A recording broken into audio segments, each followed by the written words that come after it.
It began not in a glittering skyscraper or a boardroom thick with cigar smoke, but in a modest office tucked behind a glass door that bore no name.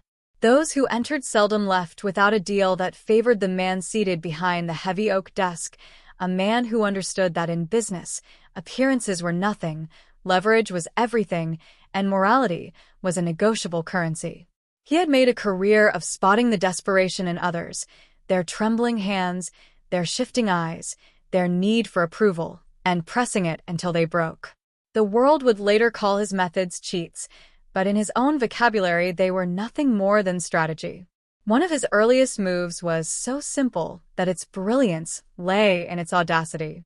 A supplier, eager to secure a long-term contract, signed paperwork that contained a clause so buried in jargon it might as well have been invisible. That clause allowed him to cancel at any time without penalty, while the supplier remained locked in with no escape. Months later, when prices rose, he walked away, leaving the supplier bankrupt. It was not illegal, not exactly, but it was the kind of maneuver that sent whispers through the industry. Rivals took note. Some feared him, others tried to emulate him, but all recognized that he had rewritten the rules by bending them until they nearly snapped. As the years passed, the scale of his dealings grew, and with it, the complexity of his cheats. He once engineered an acquisition that stunned even seasoned investors. The company he coveted was strong, too strong to be taken outright, so he devised a strategy to poison its perception. Through quiet leaks and carefully planted rumors, he suggested that the firm's finances were less stable than they appeared. Shares plummeted.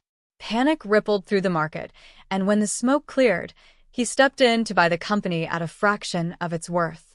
Insiders shook their heads at the ruthlessness of it.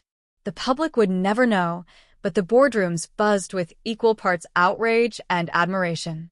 He had turned deceit into an art form. What truly shocked the world, however, were the partnerships he dissolved without hesitation. There was the case of the joint venture overseas, a deal signed with fanfare and promises of shared success. Behind the scenes, he had structured the agreement so that every liability fell to his partner, while he pocketed the profits. When the venture collapsed under regulatory fines, his partner was left holding the debt, his reputation shattered. He, meanwhile, emerged untarnished, claiming ignorance, smiling for the cameras, insisting that he too was a victim. His charm was his shield. People wanted to believe him, and so they did. But cheats have a way of outgrowing their creators. The bigger they became, the harder they were to control. When he manipulated entire markets, shorting companies he himself had quietly sabotaged with rumors and whispered scandals, regulators finally began to circle. Yet even then, he danced around them, using loopholes, exploiting gray areas, and surrounding himself with lawyers whose only loyalty was to the thickness of their paychecks. Each investigation ended the same way. No charges, no consequences, only headlines that seemed to burnish his legend rather than diminish it. And through it all, he carried himself with the ease of a man who believed he could never lose. At lavish galas, he spoke of entrepreneurship as though it were a noble pursuit, his voice rising with conviction as he praised innovation and risk-taking. The audience applauded, many unaware, or perhaps unwilling to admit, that the empire he built stood on the shaky foundation of half-truths and betrayals. Some saw him as a visionary, a man who played the game better than anyone else. Others saw him for what he was, a cheat who had weaponized trust. The world was shocked, yes, but also enthralled. For every voice that condemned him, another defended him, insisting that he was merely playing within the rules, only smarter, bolder, and less sentimental than his rivals. His name became shorthand for deals that dazzled on the surface, but carried shadows beneath. He showed that in business, the line between genius and deceit was razor-thin, and those willing to cross it could shape entire industries. In the end, his story was not simply about wealth or power, but about the fragile contract between ambition and ethics. He revealed to the world that behind every shining skyscraper might lie a contract written in invisible ink, behind every handshake a dagger concealed in the sleeve. Business was never just business. It was war fought with numbers, words, and In his case, cheats so artful they became legend. The cheats that shocked the world did not end with contracts and acquisitions. They seeped into every corner of commerce, like ink bleeding through paper. His talent was not only in identifying loopholes but in creating them, molding reality until others could no longer distinguish between what was real and what was constructed for his gain. There was a time when he orchestrated what would later be called the Phantom Deal. A massive shipping consortium believed it had secured exclusive rights to transport his goods, a contract worth millions. Ships were readied, ports reserved, and crews assembled. But the goods they were to carry never existed. By the time the truth came to light, the consortium had spent fortunes preparing for cargo that would never arrive. Meanwhile, he had leveraged the illusion of the deal to secure loans, insurance payouts, and favorable terms from competitors scrambling not to be left behind. It was a con layered so intricately that untangling it took years, by which time he had already moved on to his next spectacle. He also understood the power of timing, how moments of crisis could be turned into currency. During a global recession, when companies collapsed like dominoes, he played savior. He swept in with promises of rescue, offering to buy assets at slashed prices, promising to preserve jobs and stabilize markets. For a brief moment, he was lauded as a hero. Yet the truth was darker. Many of the very collapses he profited from had been accelerated by his silent hand.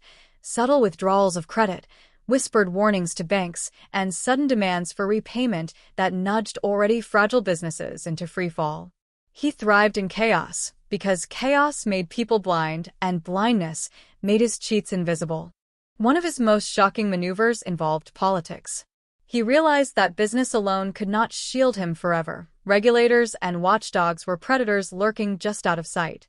So he bought influence, not always with money, but with favors, with promises of future power, with secrets traded in smoky backrooms where truth was as pliable as clay. Politicians became allies, their campaigns financed, their ambitions tethered to his.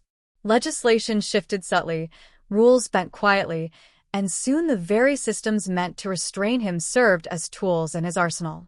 The world gasped when the connection surfaced, yet nothing came of it. He had built himself a fortress of allies who owed him too much to betray him. Still, even the strongest cheats carry a cost. Rivals whispered not just of his ruthlessness, but of his paranoia. He trusted no one fully, not partners, not friends, not even family. Every handshake was accompanied by suspicion, every smile by calculation. He recorded conversations, monitored allies, kept dossiers thick with dirt to use should loyalty falter. His empire glittered on the outside, but inside it was hollow, propped up by fear and silence. The public began to change. At first, they were fascinated, even entertained, by the stories of his cunning. But fascination curdled into outrage. Journalists dug deeper, exposing patterns that could no longer be dismissed as clever strategy. Ordinary people, those who had lost jobs, pensions, or homes because of his manipulations, started to see him not as a genius, but as a thief cloaked in respectability. Protests flared outside his offices. His name became synonymous with betrayal, and yet he endured, a smile fixed upon his face, as though criticism were nothing more than noise beneath the music of his success. In his later years, he often told interviewers that business was nothing more than survival, that the strong deserved to win because the weak refused to learn the rules. "I never cheated," he would insist. "I just played better." But the world knew otherwise. His empire stood as a monument not to innovation or leadership, but to the art of deception. And though others would rise to imitate him, none would ever match the audacity of the cheats that shocked the world. His downfall did not arrive suddenly, as some might have expected, like a hammer strike that shatters glass. It came slowly, insidiously, like a crack spreading through a mirror, each fracture small and invisible until the whole reflection split apart. For years he had relied on silence and loyalty, on the fear that kept associates from speaking out. But fear has a half-life. The first real break came from within, a partner he had underestimated, someone who had once been groomed in his shadow. This man had seen too much, signed too many papers, followed too many instructions whispered in dark corners. He had watched fortunes made and destroyed with a flick of the pen, and though he had profited, he had also accumulated guilt like a weight pressing on his chest. When investigators came knocking, he did not slam the door as others had. He opened it, quietly at first, then wider, until names, dates, and documents poured out like a flood. The empire shook, but did not yet fall. He had always been a master at wriggling free, and once again he tried. He blamed subordinates, dismissed accusations as fabrications, and spun the narrative of jealousy and vendettas. He hired the best lawyers, who twisted language until truth lost all meaning. The world had seen him escape before, and many believed he would again. But this time, the cheats had grown too large, too blatant. The phantom deals, the manipulated collapses, the bought politicians, all were pieces of a puzzle that, when fitted together, painted a picture even his silver tongue could not erase. What truly shocked the world was not the crimes themselves. Whispers of them had circulated for decades, but the sheer scale of them. Billions had vanished, livelihoods had been stolen, entire industries reshaped to feed his hunger. The revelations did not just expose a man, they exposed a system that had allowed him to thrive. His final act of defiance was almost theatrical. As hearings began, he arrived in immaculate suits, smiling for cameras, waving to crowds as though stepping onto a red carpet.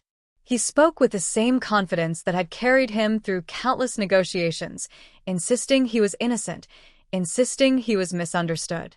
"You call it cheating," he said in one hearing, his voice calm, almost tender. "I call it winning." The words were replayed endlessly on television, dissected by pundits, condemned by the public, and yet, ironically, admired by some who still clung to the myth of his brilliance. The collapse, when it came, was less a single explosion than a series of implosions. Banks withdrew their support. Politicians distanced themselves. Loyal allies, once bound by fear, began to testify in exchange for immunity. The empire hollowed out from within, crumbling tower by tower until nothing remained but lawsuits, debts, and the skeletons of companies that had once thrived under his shadow. He was never imprisoned, not truly. Wealth and influence cushioned his fall. Instead, he lived out his final years in a gilded exile, confined not by walls, but by irrelevance. The world he had manipulated so masterfully no longer listened. His name, once a headline, became a warning. Business schools studied him not as a model of success, but as a case study in excess, a lesson in how unchecked ambition corrodes the very fabric of trust. And yet, there were always whispers that even in exile, he found ways to manipulate, to twist, to cheat in smaller games that mattered only to him. That he could not stop, because the art of the deal, the art of deception, was no longer strategy but his lifeblood. Perhaps it was true. Perhaps even in the end, when the world turned its back, he was still smiling to himself, convinced that somehow, some way, he had won.